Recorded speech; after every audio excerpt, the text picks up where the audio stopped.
Comment répondre à l'empoisonnement de l'opposant russe Alexeï Navalny? Les chefs de la diplomatie des pays de l'UE réunis à Luxembourg vont étudier les propositions de sanctions faites par la France et l'Allemagne.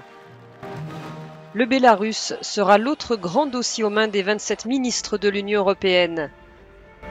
Au début du mois, ils ont donné leur feu vert pour geler les avoirs européens d'une quarantaine de personnalités impliquées dans la répression du mouvement de contestation contre Alexandre Loukachenko. Cette fois, ils pourraient aller plus loin et adopter des sanctions visant directement le président contesté. La Roumanie a déjà demandé fin août l'inscription de M. Loukachenko sur la liste des personnes sanctionnées. Et si la situation s'aggrave encore, nous devons envisager d'autres sanctions, peut-être des sanctions économiques ciblant les ressources de M. Loukachenko.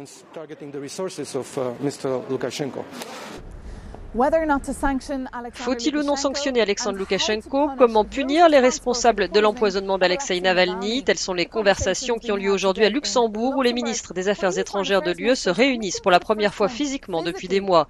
Beaucoup affirment que lorsqu'il s'agit de parler sanctions, mieux vaut en discuter face à face, surtout lorsqu'il s'agit de la Russie. Chaque État de l'UE a un intérêt différent et une attitude différente sur la manière de traiter avec Moscou.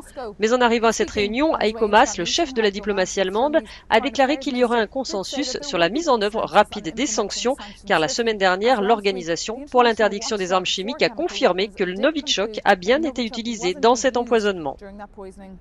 For Euronews, I'm Maeve McMahon in Brussels.